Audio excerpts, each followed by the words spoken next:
Bismillahirrahmanirrahim. Assalamualaikum warahmatullahi wabarakatuh. Alhamdulillahirrabbilalamin. Wassalatu wassalamu ala asyrafil anbiya wal mursalin Sayyidina Muhammadin wa ala alihi wa sahbihi ajma'in, amma ba'du. Sahabat beriman yang dimuliakan Allah, Alhamdulillah kita bertemu lagi di channel ini. Pada kesempatan yang berbahagia ini, mari sejenak kita luangkan waktu kita untuk bersama-sama menyimak kajian yang sangat luar biasa yang akan disampaikan oleh guru kita. Tentunya banyak sekali ilmu, hikmah, dan manfaat yang bisa kita jadikan pelajaran dalam kehidupan kita sehari-hari. Penasaran siapa beliau? Mari kita simak bersama. Selamat mendengarkan. Assalamualaikum warahmatullahi wabarakatuh. Saudara-saudara hadirin yang berbahagia, salah satu nikmat yang diberikan Allah kepada kita di dalam kehidupan ini ialah bahwa Allah Subhanahu wa taala telah menciptakan segala sesuatu serba berpasang-pasangan. Dalam surah Yasin ayat 36 dijelaskan, Subhanallazi khalaqal azwaja kullaha mimma tumbitul ard wa min anfusihim wa mimma la ya'lamun. Maha suci Allah yang telah menciptakan segala sesuatu itu serba berpasang-pasangan, dari apa yang tumbuh di permukaan bumi, apa yang ada di dalam diri mereka sendiri, dan apa-apa yang mereka tidak mengetahuinya. Demikianlah kita lihat siang berhadapan dengan malam, benar berhadapan dengan salah, dan laki-laki berhadapan dengan perempuan. Setelah Allah menciptakan segala sesuatu itu serba berpasang-pasangan, maka Allah menetapkan aturan permainan yang mengatur seluruh kehidupan makhluk yang serba berpasang-pasangan itu. Kita tentu maklum, apapun saja yang kita lakukan dan kita perbuat tanpa ada aturan akan berakhir dengan kekacauan. Cobalah kita bikin satu sekolah, buka satu sekolah, tidak usah pakai aturan, tentu kacau. Bikin organisasi tanpa memakai aturan, tentu kacau. Demikian daripada kehidupan ini, kalau tanpa ada aturan, tentu kekacauan yang akan timbul. Allah pencipta manusia. Allah tahu benar kemampuan maksimal manusia. Oleh sebab itu, aturan permainan yang diturunkan Allah tentu sesuai benar untuk manusia. Satu contoh kecil. Pabrik mobil di Jerman bikin mobil namanya Mercy. Seiring dengan itu, dia keluarkan buku petunjuknya. Mobil ini namanya Mercy. Kecepatan maksimal sekian ratus kilometer per jam. Daya angkut maksimal sekian ratus kilogram. Kalau rusak memperbaikinya begini, onderdilnya pun ini. Karena pabriknya yang membuat mobil, lalu pabriknya pula yang mengeluarkan buku petunjuk, sudah tentu buku petunjuk itu sesuai benar dengan mobilnya. Dan tidak bisa kita punya mobil Mercy rusak, lalu kita perbaiki dengan menggunakan buku petunjuk yang dikeluarkan oleh pabrik mobil Toyota misalnya. Jelas mobil bukan tambah baik, malah makin hancur tidak karu-karuan. Kalau manusia menginginkan satu hidup yang baik, tidak ada pilihan lain, dia harus memakai aturan yang diturunkan oleh yang bikin manusia. Dan aturan itu telah turun dalam bentuk agama Islam yang kita cintai ini. Manusia laki-laki dihiasi dengan perasaan senang cinta kepada perempuan. Itu biasa, normal, wajar. Tapi lalu Allah menurunkan aturan permainan yang kalau peraturan ini dilanggar akan membawa kerugian bagi manusia sendiri. Bahwa laki-laki senang sama perempuan itu normal. Agama membuat aturan silahkan senang, tetapi lewat satu pintu yang disebut nikah. Kalau peraturan ini diabaikan, yang rugi tentu manusia sendiri. Misalnya PLN keluarkan pengumuman, Nanti malam mulai jam 6 sampai subuh listrik se-Jakarta mati total. Kita ingat, ini nanti malam saya giliran ronda. Pagi-pagi sudah kita siap beli batu baterai, masukkan ke dalam baterai. Dari sejak kita beli sampai sore itu baterai kita soroti terus. Tentu setelah sore soak batu baterai itu. Datang malam berangkat kita ronda, kalau disoroti lagi kan baterainya sudah nggak terang lagi, sudah soak. Sebab apa? Belum waktunya sudah disoroti terus. Sekarang kalau ada orang belum masuk pintu pernikahan, nafsu seksualnya diobral terus. Itu kan sama juga belum datang malam baterainya sudah disoroti terus. Nanti masuk pernikahan soak. Berhadapan dengan istrinya barangkali sudah nggak bisa apa-apa, cuma nyengir saja. Yang rugi manusia sendiri. Itulah sebabnya Allah lalu mengatur bahwa laki senang sama perempuan lewat satu pintu yang disebut dengan nikah.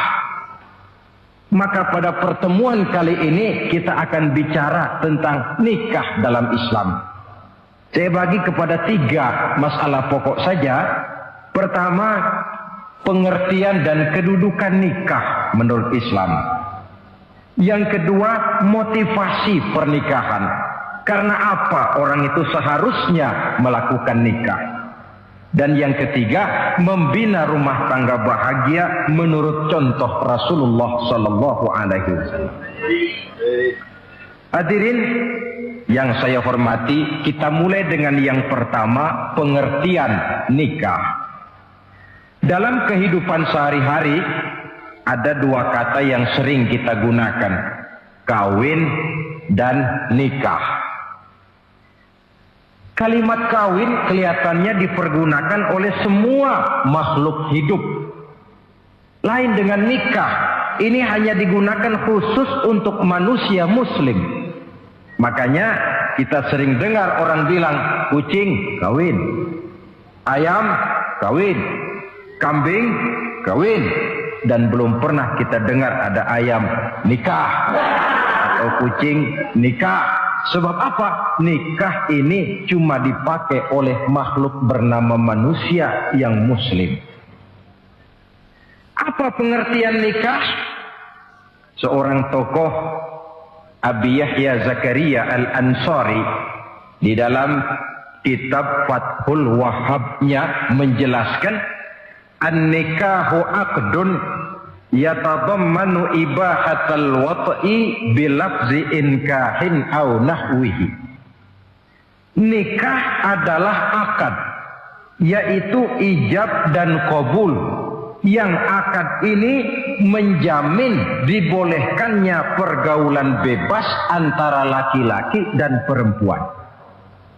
Jadi kalau sementara anak muda kita beranggapan bagaimana Islam ini kolot, masa laki-laki tidak boleh bergaul dengan perempuan, itu anggapan salah.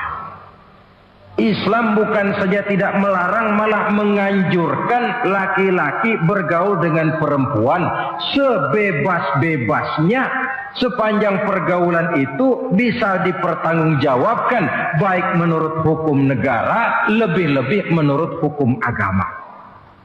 Coba orang kalau sudah akad, sudah ijab qabul, ada saksi, ada wali, selesai itu dia masuk ke dalam kamar berdua, bergaul di situ sebebas-bebasnya, itu saya kira 100% halal. Tidak perlu lagi orang curiga, tidak perlu lagi sembunyi-sembunyi. Kenapa? Ini bentuk pergaulan yang bisa dipertanggungjawabkan. Kalau tidak, dengan dalih new morality, kebudayaan modern, lalu melakukan yang disebut free love, free sex, samenleven, hidup bersama tanpa nikah alias kumpul kebo. Dan saya kira itu kebo cuma mewakili saja. Artinya begitulah kalau binatang itu kumpul. Sebab kumpul kucing pun saya kira begitu, kumpul ayam pun begitu. Kebo cuma mewakili binatang. dalam kalimat itu. Tengoklah berapa banyak sudah bayi-bayi yang lahir ke dunia ini tanpa tahu kemana dia harus memanggil bapak. Berapa banyak gadis-gadis bergelimpangan jadi korban dari orang-orang yang tidak bertanggung jawab. Itu semua merupakan ironi. Maka menjauhkan manusia dari aturan agama pada hakikatnya sama dengan usaha membinatangkan manusia. Bahkan kalau manusia sudah jauh dari aturan agama, sanggup berbuat lebih buas daripada binatang. Kita tahu yang namanya bajing itu makanannya cuma kelapa. Tapi bajingan itu bukan cuma kelapa, kabel telepon doyan kok bajingan itu. Jauh lebih buas daripada yang namanya binatang. Maka agama ini mengatur agar manusia sebagai makhluk yang mulia hidup secara mulia. Jangan manusia kita ini, binatang saja. Kalau saudara ada yang punya kucing di rumah, saudara taruh di depannya, saudara sendiri yang langsung kasih ikan di piring, kasih kucing. Aduh, dia akan makan dengan tenang, nikmat, lahap, tidak nengok kiri, tengok kanan. Kenapa? Dia yakin betul yang dia makan itu sudah resmi, sah. Sebab apa? Tuan rumah yang kasih. Tapi kalau si kucing ngambil sendiri di dapur, mencuri dia, setelah dapat dia bawa lari, makan pun tidak tenang. Kenapa? Mesti nengok kiri, nengok kanan. Rupanya instingnya pun bekerja. Ini bukan hak saya mencuri. Saudara-saudara, tengok orang yang sudah terlibat dalam pergaulan suami istri yang sah.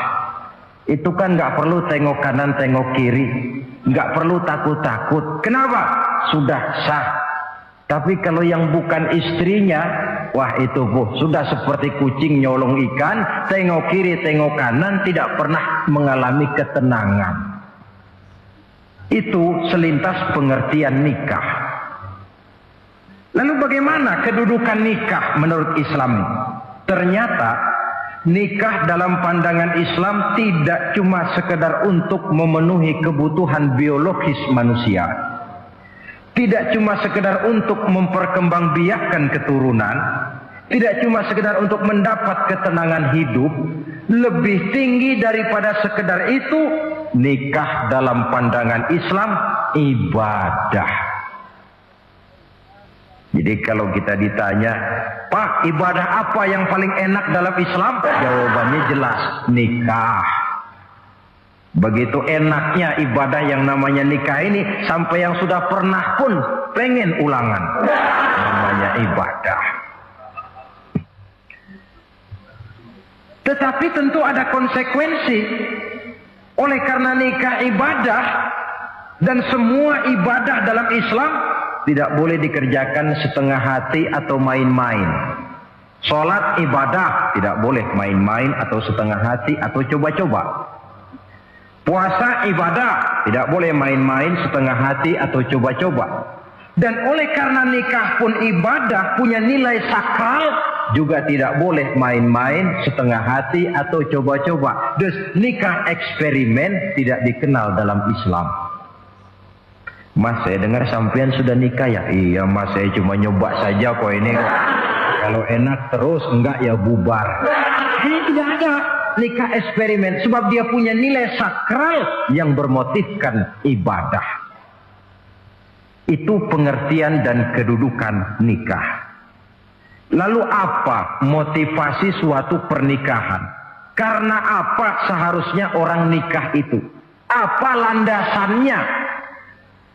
Saudara, hadis yang diriwayatkan oleh Imam Bukhari, Muslim, Abu Dawud dan Ibnu Majah dari Abi Hurairah menjelaskan Nabi bersabda, "Tunkahul mar'atu li arba'in."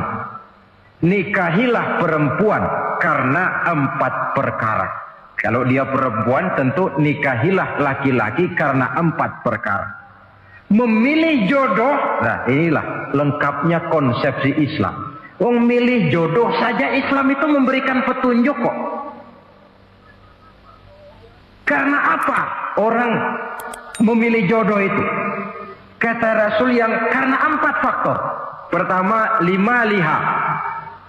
Karena dia orang kaya, cari yang kaya. Yang kedua, lihasabiha. Karena dia keturunan orang baik-baik, cari keturunan orang baik-baik. Yang ketiga, lijamaliha, karena dia cantik, cari yang cantik. Dan yang keempat, lidiniha, karena dia orang taat beragama, cari orang yang taat beragama. Kalau berkumpul keempat-empatnya, rasanya surga dunia sudah. Coba lihat, suami mana sih yang tidak bangga punya istri cantik, kaya, keturunan orang baik-baik, lalu taat beragama? Atau istri mana sih yang tidak bangga punya suami ganteng, kaya, keturunan orang baik-baik, dan taat pula beragama? Tapi kan terus terang yang kumpul keempat-empatnya kan boleh dibilang jenis makhluk langka ini. Sulit. Kadang-kadang cantik, kaya, akhlaknya kayak setan. Ada saja kurangnya. Oleh karena ada saja kurangnya, lalu Nabi memberikan stressing, penekanan. Fazfar bizatiddin taribat iyadak. Pilih orang yang taat melaksanakan agama, niscaya hidupmu akan berkah. Jadi motivasi suatu pernikahan hendaknya agama. Apa rahasianya? Mari kita lihat. Kalau orang memilih pasangan karena rupa yang cantik semata-mata, silakan, tapi jangan jadi motivasi utama. Kalau rupa yang cantik jadi alasan utama, saya yakin rumah tangga tidak akan tahan lama. Sebab apa? Pertama, yang namanya cantik itu relatif. Artinya bergantung siapa yang memandang. Yang menurut saudara cantik, menurut saya belum tentu cantik. Yang kata saya cantik, menurut saudara barangkali itu yang jelek. Relatif. Saya kalau ditanya orang, Ustadz siapa perempuan paling cantik di dunia ini? Tentu saja saya jawab istri saya. Apa saudara lalu protes? Salah Ustadz, yang cantik istri saya bukan istri Ustadz. Saya bilang masa bodoh, saya nggak ngurusi istri sampean. Cantik itu relatif. Sehingga di kalangan para ahli cinta, ahli cinta, sampai sekarang masih jadi perdebatan. Sebenarnya cantik yang bikin orang jatuh cinta, apa cinta yang membuat orang jadi kelihatan cantik? Dua-duanya bisa terjadi. Mungkin karena cantik orang jatuh cinta, dan bisa juga karena sudah kadung cinta orang kelihatannya jadi cantik. Tapi yang jelas cantik relatif. Yang relatif tidak bisa dijadikan sandaran utama. Yang kedua, yang namanya cantik itu temporer. Artinya berubah oleh pergeseran masa dan pertukaran waktu. Sekarang dia cantik, of course. Sedang sweet 17-an, sedang honeymoon, sedang bulan madu, sedang pengantin baru. Tentu saja cantik. Punya dia anak satu, kecantikan mulai menurun. Punya dia anak dua, kulit mulai keriput. Punya dia anak tiga, apalagi tak pandai bersolek, udahlah onderdeal mulai pada copot. Kalau rumah tangga didasarkan kepada rupa yang cantik saja, selesailah rumah tangga sampai di situ. Yang ketiga, di atas langit, rupanya masih ada langit lagi. Di atas yang kita anggap cantik, rupanya masih ada yang lebih cantik. Kalau cantik yang kita kejar, kita akan jadi petualang yang pindah dari perempuan satu ke perempuan yang lain. Cinta bajak laut namanya. Di mana kapal berlabuh, di sana cinta mendarat. Saudara hadirin yang saya hormati, padahal sate dengan singkong itu kan bedanya cuma di tenggorokan. Kalau sudah masuk ke dalam perut, kenyangnya barangkali sama. Malah barangkali besok pagi kalau keluar lebih tidak enak baunya sate itu daripada singkong. Maka Makanya orang kalau sudah nikah oleh Nabi dipesan, apabila kamu di jalan melihat perempuan yang membuat kamu kagum, cepat-cepatlah pulang ke rumah. Sebab apa? Sebab yang perempuan cantik di jalan kau lihat itu punya, istrimu juga di rumah punya. Gak percaya cobalah pulang, akurin, sama itu. Silahkan cari yang cantik, tapi jangan dijadikan motivasi utama. Yang kedua, kalau perkawinan pernikahan cuma karena harta, silahkan cari yang kaya. Tapi kan harta itu, kata Imamul Ghazali, al-mal zillun zail, harta bagaikan bayangan. Sore di sebelah barat, tengah hari di tengah, sore pindah ke sebelah timur. Hari ini dia kaya, besok dia bangkrut. Roda itu berputar. Kalau harta dijadikan pilihan utama, boleh jadi dalam hidup berumah tangga ada pepatah, ada uang abang disayang, tidak ada uang abang melayang. Artinya pun rumah tangga tidak akan tahan lama. Yang ketiga, kalau karena keturunan, persilahkan cari keturunan yang baik-baik. Namun toh pada akhirnya orang diajarkan bahwa kita ini mau besar atau tidak, bukan dengan jalan menyempeng kepada kebesaran orang lain, tetapi ditentukan oleh kepribadian kita sendiri. Sekarang kalau karena agama, Nabi berikan penekanan fazfar bizatid din taribat yada.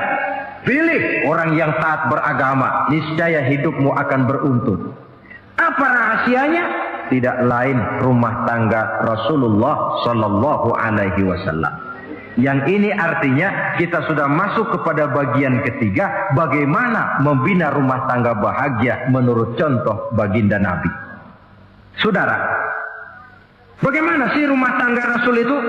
Kelihatan dari dua ucapannya, pendek, singkat, tapi punya pengertian filosofis yang mendalam. Dua kalimat saja beliau bilang tentang rumah tangganya, yaitu baiti jannati, rumah tanggaku laksana sorga bagiku. Bayangkan, kalau seorang suami sudah mampu berkata macam begitu, bahagia hidupnya. Ini barangkali tantangan buat kita semua. Mampukah kita di rumah tangga berkata semacam perkataan beliau tadi? Baiti jannati, rumah tanggaku laksana surga bagiku. Padahal dari sejarah kita baca, Rasul itu rumahnya kecil. Tidurnya di atas pelepah daun korma, sampai berbekas di pipinya. Sarapan paginya seteguk zam-zam, sepotong roti, kadang-kadang 3 butir korma. Tempat tidurnya bukan alga spring bed atau Dunlop pillow macam kita punya. Di rumahnya tidak ada mebel spaghetti model yang lagi ngetop-ngetopnya. Entah di tengah rumah macam itu, beliau sanggup berkata, baiti jannati. Kenapa kita yang hidup di zaman di mana fasilitas mestinya lebih menunjang, kok malah banyak yang berkata sebaliknya? Baiti nari, rumah tanggaku laksana neraka bagiku. Padahal dilihat dari segi materi, rumahnya bertingkat, mobilnya serba berkilat, uangnya banyak berlipat-lipat, istri pun cantik memikat. Kadangkala boleh jadi jumlahnya 4. Tapi tiap hari kiamat. Kenapa ini? Marilah kita lihat. Ternyata rumah tangga Rasul itu motivasinya tidak lain agama. Agama menuntun suami dan istri masing-masing untuk tahu kewajiban dan tahu haknya. Kalau kewajiban sudah dilaksanakan, lalu hak diberikan, akan timbul pengertian, understanding. Kalau sudah ada saling pengertian, akan timbul ketenangan, feeling of security. Dan ketenangan tangga utama untuk mencapai yang disebut bahagia. Itu sebabnya hakikatnya membicarakan rumah tangga yang berdasarkan agama tidak lain adalah bagaimana seharusnya seorang suami melaksanakan kewajibannya dan seorang istri melaksanakan tugasnya. Artinya kewajiban suami itu apa? Kewajiban istri itu apa? Kewajiban istri hak suami, kewajiban suami hak untuk istrinya menurut tuntunan dan tuntutan agama. Saudara hadirin, menurut hadis riwayat Abu Dawud dari Muawiyah bin Haidah, satu hari Rasul ditanya, "Ya Rasul, apa sih hak istri-istri kami ini? Artinya kewajiban kami sebagai suami ini apa?" Rasul menjawab, pertama, anta ta'amaha iza ta'imta. Kau beri istrimu makan sebagaimana engkau makan. Kewajiban seorang suami.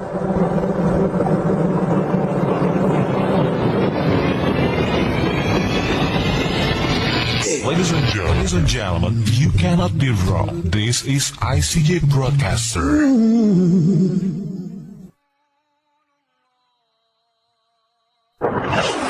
Ladies and gentlemen, this is the Integral CJ's Management presents. Nah, saudara hadirin, tetapi seorang istri pun kalau sudah diberikan nafkah oleh suaminya untuk mengatur makanan, dia harus pandai mengaturnya dengan sebaik-baiknya. Menu yang teratur, gizi yang lengkap, dan saya kira yang namanya 4 sehat 5 sempurna itu kan tidak berarti bahwa hidup ini harus serba mewah, tidak. Yang penting ada variasi sehingga tidak merangsang suami untuk makan di luar. Jangan misalnya tahu suaminya senang jengkol lalu tiap hari saja jengkol. Itu kan bisa kejengkolan.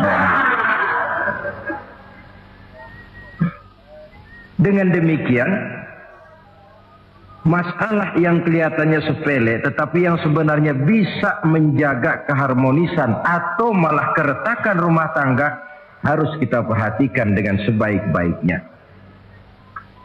Suami memberikan nafkah, dari jumlah itu 60% lari ke kredit, 40% lari ke dapur. Tentu pada akhirnya sang suami akan merasa curiga, padahal barangkali istrinya pun berniat baik, cuma hanya tidak ada keterbukaan di dalam mengurus masalah-masalah yang berhubungan dengan dapur. Inilah kewajiban yang pertama dari seorang suami, kewajiban yang menyangkut masalah pangan. Lalu yang kedua, wataksuwaha izaktasaita. Engkau beri istrimu pakaian sebagaimana engkau berpakaian. Suami yang adil, pakaian yang dia pakai sama harganya dengan yang dibelikan untuk istrinya, kecuali tentu kalau istrinya ridho. Zalim seorang suami jikalau untuk dia misalnya dia beli pakaian yang mahal-mahal, jasnya dia pakai Switzerland wool, sarungnya Samarinda. Kalau dia pakai sepatu, belilah sepatunya. Sementara istrinya cuma pakai kain belacu saja. Kenapa mesti begitu? Sebab, saudara hadirin, istri kita sebenarnya adalah bagian daripada hidup kita.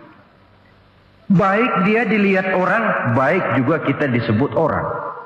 Jelek dia dipandang orang, tentu jelek juga nama kita disebut orang. Apalagi hidup bermasyarakat, kadang-kadang mulut usil itu kan sudah banyak macam ragamnya.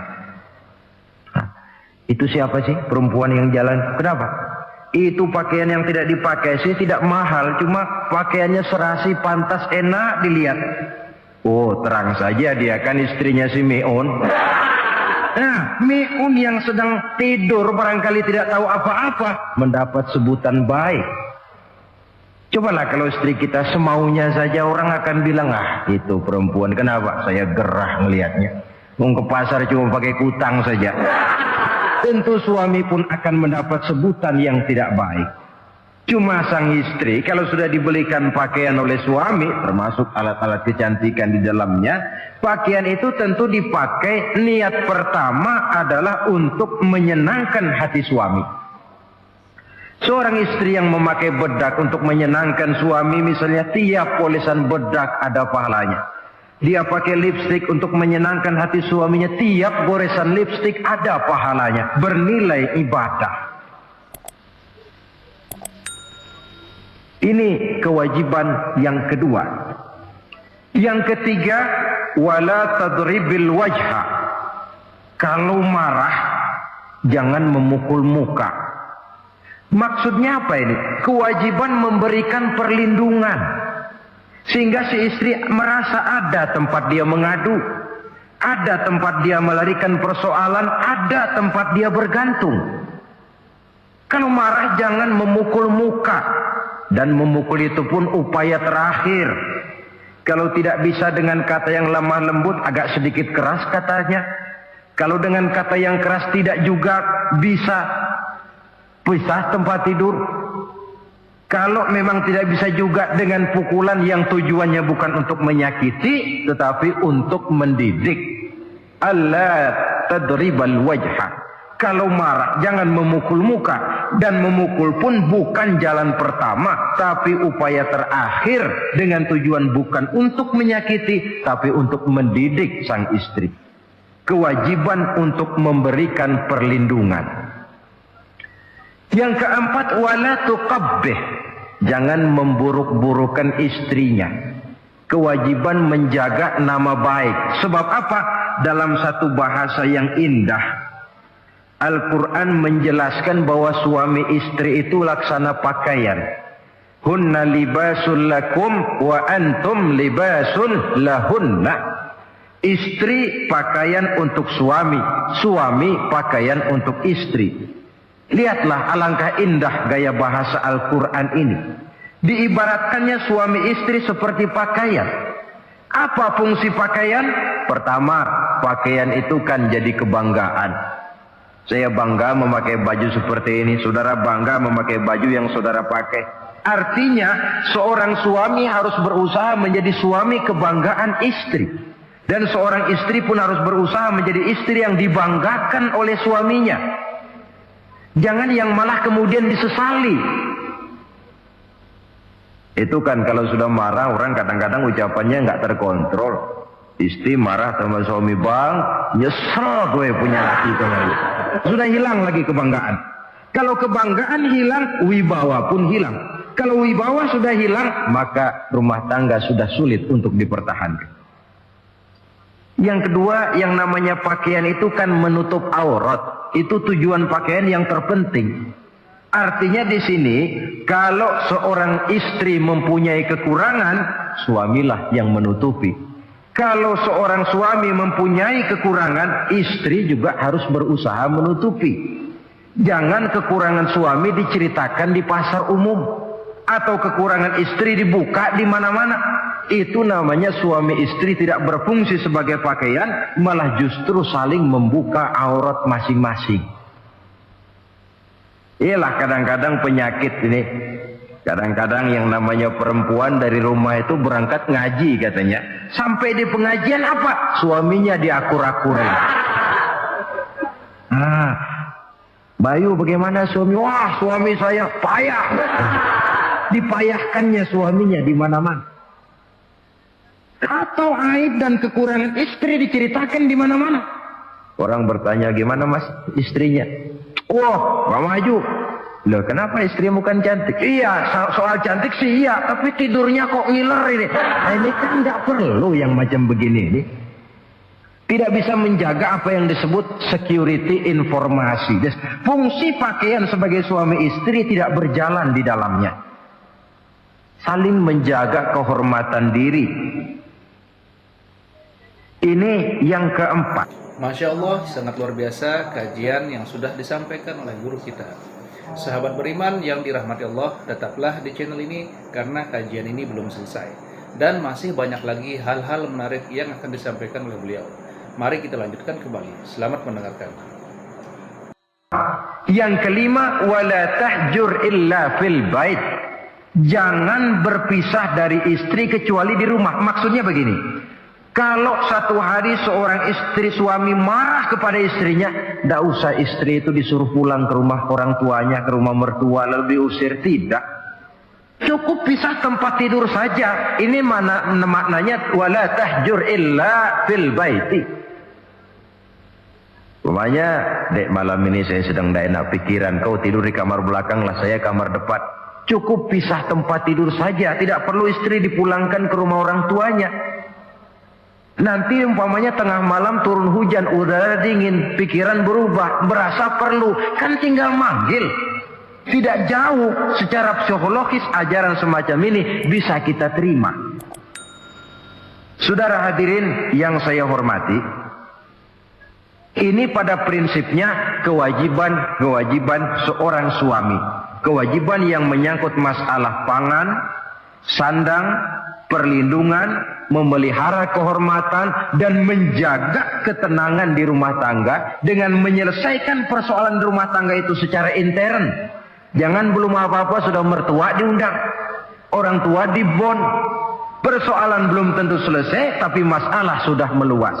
Cobalah kita selesaikan intern dulu. Kalau kemudian ternyata dianggap perlu mengundang orang tua, mertua, keluarga, baru kita upayakan ke arah itu. Ini kewajiban suami dan ini merupakan hak istri. Lalu bagaimana kewajiban istri sekarang ini? Istri kewajibannya merupakan hak untuk suami.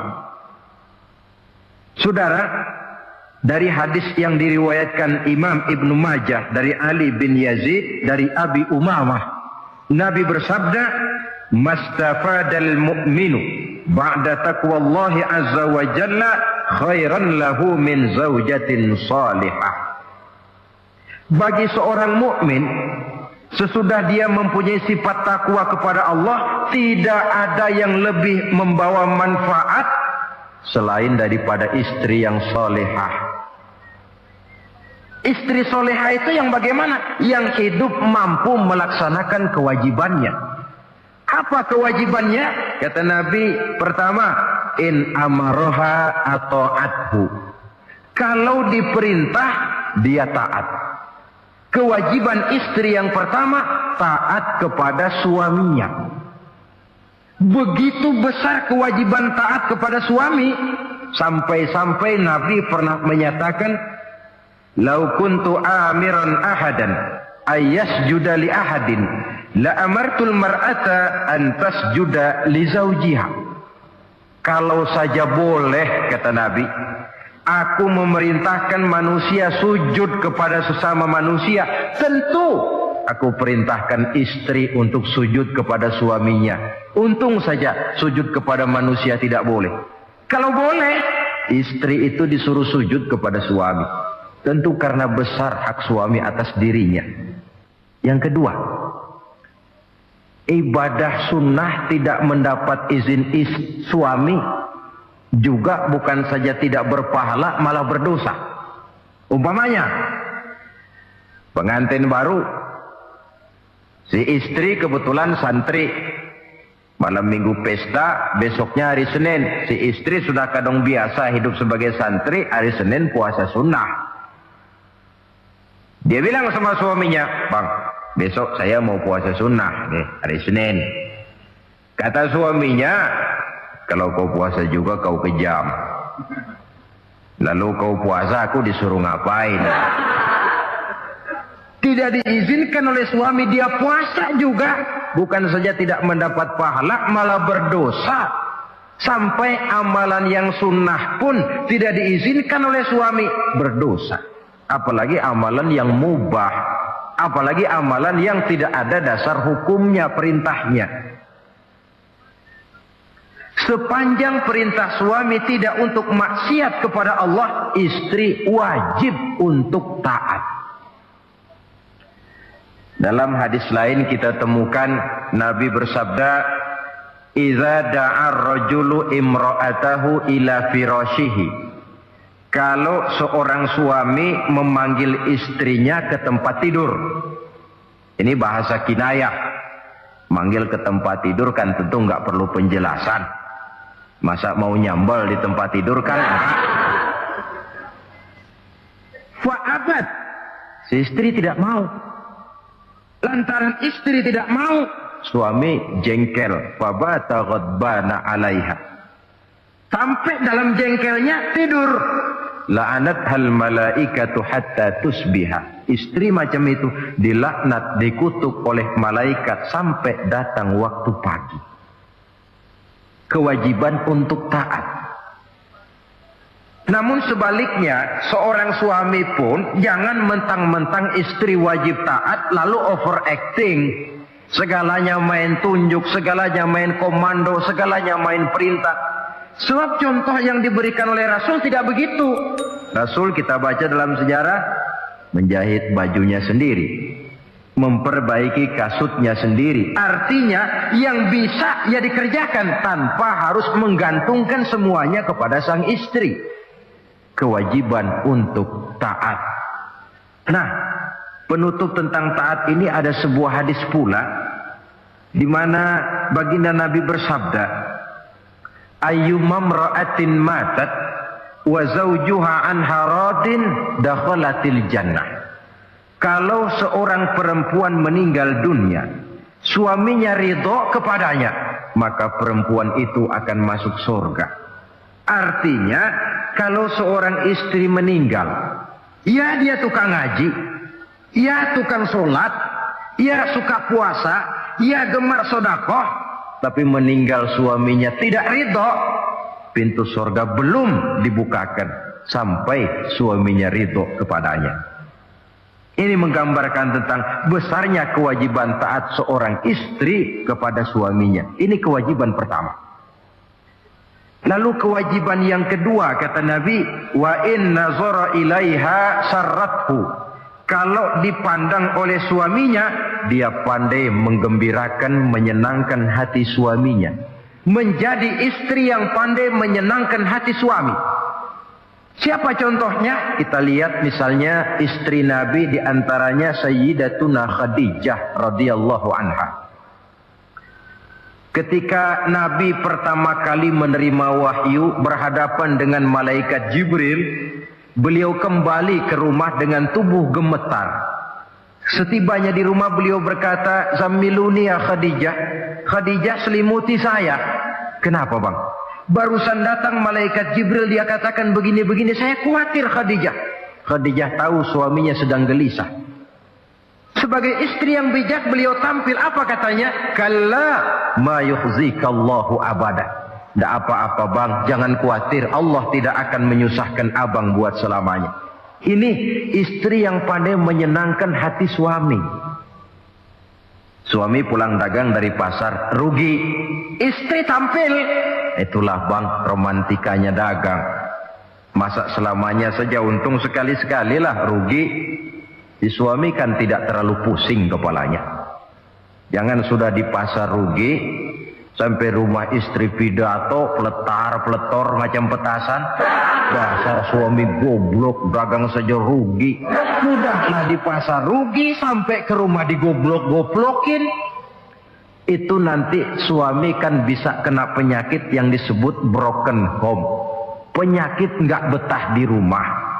Seorang istri kalau suami sudah kena penyakit tidak betah di rumah, itu mesti siap-siap mental untuk dimadu. Nah, jadi kalau tidak dimadu bagaimana? Berusaha bikin betah suami di rumah. Suami pulang kantor jam 2, setengah 2 dandan, kalau perlu setel habis. Kalau perlu, kelihatan suami akan datang, bukakan pintu, sambut dengan senyum. Apalagi kalau senyumnya Pepsodent. Saya kira suami bagaimanapun lelahnya, peras keringat, banting tulang, pulang mencari nafkah, kalau kembali di rumah disambut dengan senyum, hilang capeknya. Tapi bayangkan, sudahlah di kantor capek, peras keringat, banting tulang, sampai pula di rumah yang nyambut cuka sama kukusan. Udah asem, monyong. Suami mana yang kerasan tinggal di rumah? Menjadi istri yang pandai menggembirakan, menyenangkan hati suaminya. Bahkan diizinkan bohong untuk menyenangkan hati suami. Umpamanya, suami kebetulan habis Objeknya gol. Karena ingin menyenangkan istri, mampir di pasar beli kain batik. Si suami tidak tahu bagaimana kain batik yang bagus, beli saja sembarangan. Sudah kainnya kasar, warnanya norak, harganya yang mestinya murah jadi mahal, dibawa pakaian itu pulang. Istri lihat dan tahu kalau ini batik jelek, norak, kasar, harganya pun murah. Tapi dia ingin menyenangkan hati suaminya. Suaminya tanya, bagaimana dek kain batik ini? Waduh bang, bagus betul kain ini. Pinter benar abang milih warna ini. Emang yang kayak begini ini bang, coba lihat tetangga kita mana ada yang pakai kain kayak begini. Ya memang gak ada, jelek. Suami senang tentu. Lalu kain itu oleh istrinya, ngaji dipakai, keundangan dipakai, tidur dipakai, masak dipakai, nyuci pun dipakai. Suami makin bangga, wah kain yang saya beliin dipakai terus ini. Lain pula istrinya, dalam hati dia berpikir, biarin deh gue pakai terus biar cepat hancur, nggak ada urusan. Coba kalau waktu itu si istri jujur, dasar laki goblok, beli kain kayak begini, sono pulangin. Nah, mungkin suami yang sudah payah-payah mau menyenangkan hati istrinya malah berbalik pikirannya. Saudara hadirin, ini kelihatannya penting untuk menjaga suasana keharmonisan di dalam kehidupan berumah tangga. Begitu pula pengertian seorang suami. Rasul pernah pulang dari masjid agak larut malam, rupanya banyak orang bertanya. Ketuk pintu, assalamualaikum, sampai 3 kali tidak dibukakan pintu. Rupanya Aisyah lelap benar tidurnya. Rasul sadar beliau pulang kemalaman dan tahu istrinya capek bekerja di waktu siang. Ashraful anbiya wal mursalin ini menghormati istrinya. Salam 3 kali tak dibukakan pintu, bukan marah, malah gelar sorban di depan pintu. Di situ beliau tidur. Tengah malam Aisyah mau sholat, buka pintu, terkejut lihat suaminya tidur di depan pintu. Dibangunkan, begitu dibangunkan Rasul lebih dahulu berkata, Aisyah, maafkan saya pulang terlambat memang sebab banyak yang bertanya di masjid. Sudahlah tidur di depan pintu, begitu dibukakan beliau dulu yang minta maaf. Sulit jadi suami semacam ini. Yang enak kalau sudah nggak dibukain pintu, istri kepulesan, lalu sekali buka pintu kan yang enak kita tunjuk jidatnya, lo tidur kayak kebo ya. Saudara hadirin, menjadi istri yang pandai menyenangkan hati suaminya, sebab tidak ada seorang suami bisa sukses baik di medan tugas, di masyarakat, di kantor, di toko, di tempat manapun, kalau tidak ditunjang oleh peran serta dari para istrinya. Karena itulah perempuan walaupun peranannya tidak begitu kelihatan, sebenarnya sangat menentukan. Seorang suami yang jujur, polos, lugu, sederhana, sanggup menjadi koruptor ulung karena didorong-dorong oleh istrinya. Merangsang ketamakan suami. Istri dibakar oleh tetangganya. Bang, kenapa? Kau kan di kantor kepala bagian. Lalu, tangga kita pegawai kecil saja bang. Tapi coba lihat istrinya kalau pakai gelang kayak pelek beca bang. Gelangnya. Kau kepala bagian gak bisa beliin saya macam gitu, kepala bagian goblok. Lalu bagaimana bu, gaji saya kan sudah jelas segitu. Iya, kamu kan kepala bagian. Apaan kayak di kantor sabet. Kalau sudah main sabut-sabutan begini, sudah merangsang suami untuk berbuat yang tidak baik. Kecil, tidak begitu kelihatan, tapi sangat menentukan. Istri yang soleh, yang bisa melaksanakan kewajibannya, yaitu pandai menyenangkan hati suaminya. Ini kewajiban istri yang kedua. Yang ketiga, wa in aqsama alaihi abarrathu. Kalau suami memberikan sesuatu, dia pandai berbakti, menjadi istri yang pandai bersyukur kepada suami. Kita ingat ketika pulang Mi'raj kan Rasul bercerita, saya dalam perjalanan itu diperlihatkan neraka, kata Rasul. Saya lihat kok isinya kok lebih banyak perempuan daripada laki-laki. Nah, sahabat heran, ya Rasul, lebih banyak perempuan? Iya. Apa mereka tidak sholat? Sholat. Apa mereka tidak pernah hadir di majelis taklim? Oh, rajinan dia sama suaminya. Ada apa? Tidak pernah baca Quran? Rajin. Lalu kenapa kok isinya kebagian besar perempuan? Rasul menjawab, hunna yakfurnal asir. Mereka umumnya tidak pandai bersyukur kepada suaminya. Hujan panas setahun dibalas dengan hujan sehari. Kalau suaminya sedikit salah, sudah kehilangan pertimbangan, tertutup seluruh kebaikannya. Yang kelihatan cuma salahnya saja. Maka sebaiknya di dalam hidup berumah tangga, baik suami maupun istri itu masing-masing sedia timbangan. Kalau satu saat suami salah, istri ambil timbangan. Timbang, suami saya salahnya ini, jasanya ini. Bertahun-tahun dia hidup mencari nafkah buat saya, membelikan pakaian untuk saya, mencarikan makan untuk saya. Salahnya ini. Timbang, mana lebih banyak salahnya atau benarnya? Dengan demikian kita akan bisa menghasilkan keputusan objektif. Giliran istri yang salah, suami yang ambil timbangan, ukur mana lebih banyak, baiknya atau salahnya. Kalau tiap kita masing-masing punya timbangan, insya Allah nilai-nilai objektif dari suatu pertimbangan akan bisa kita temukan dalam mengambil keputusan. Istri yang pandai berbakti membalas budi daripada suaminya. Kewajiban yang keempat dari seorang istri, wa in ghaba anhu nasahathu fi nafsiha wa malihi.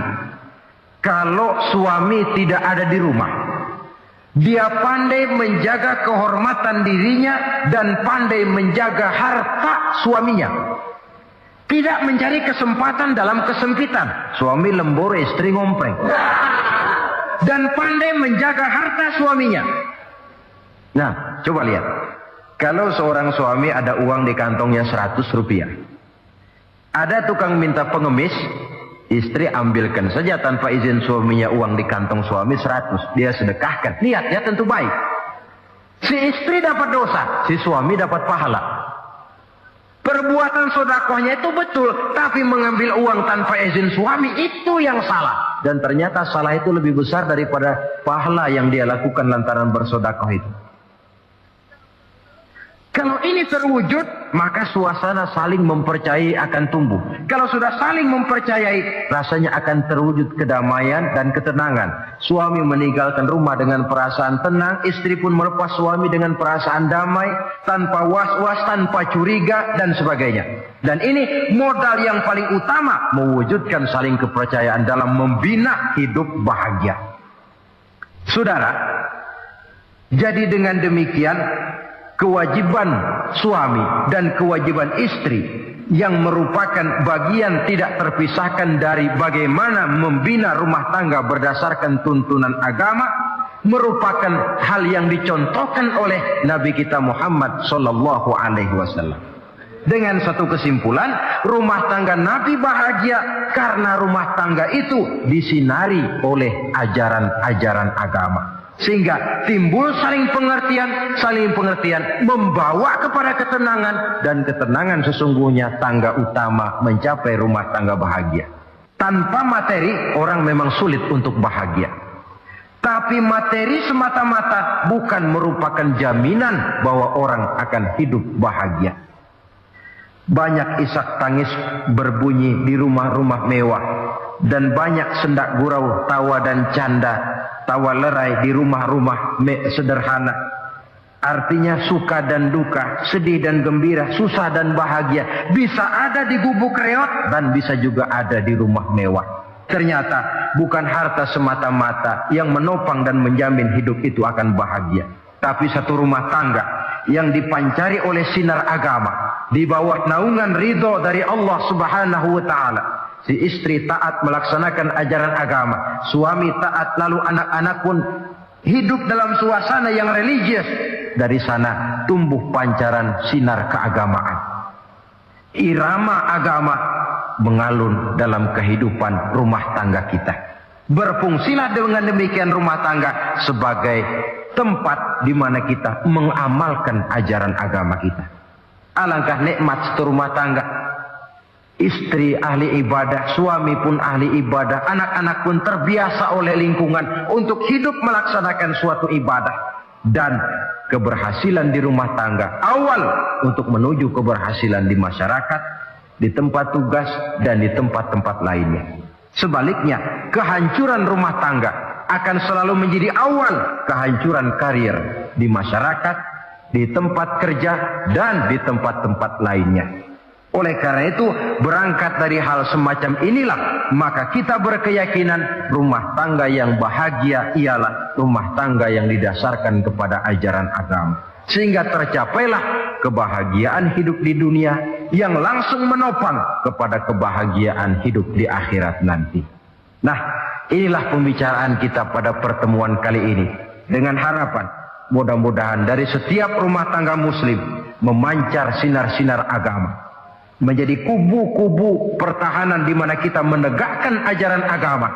Dan pada akhirnya nanti akan tercipta masyarakat yang agamis.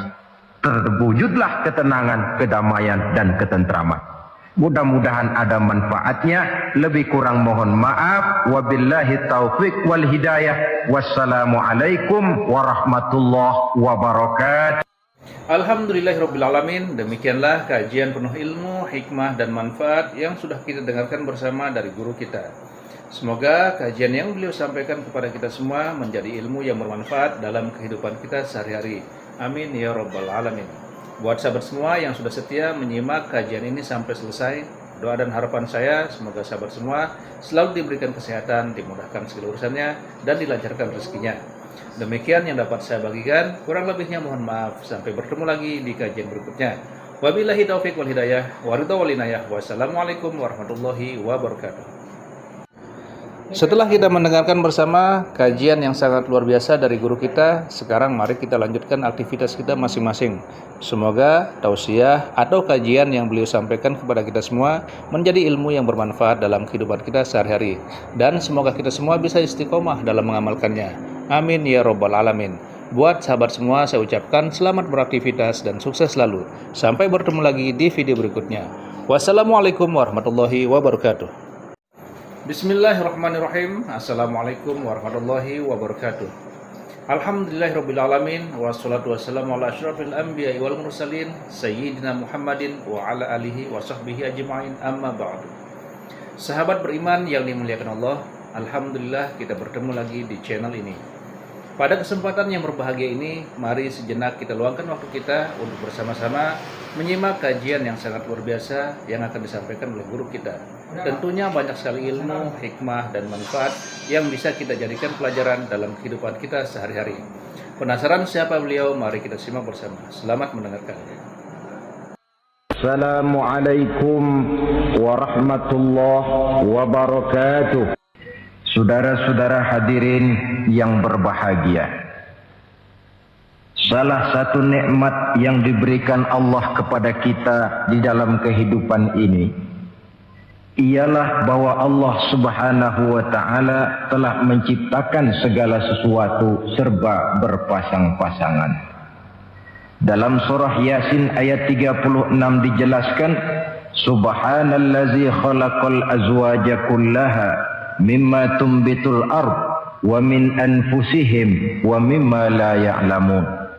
Maha suci Allah yang telah menciptakan segala sesuatu itu serba berpasang-pasangan.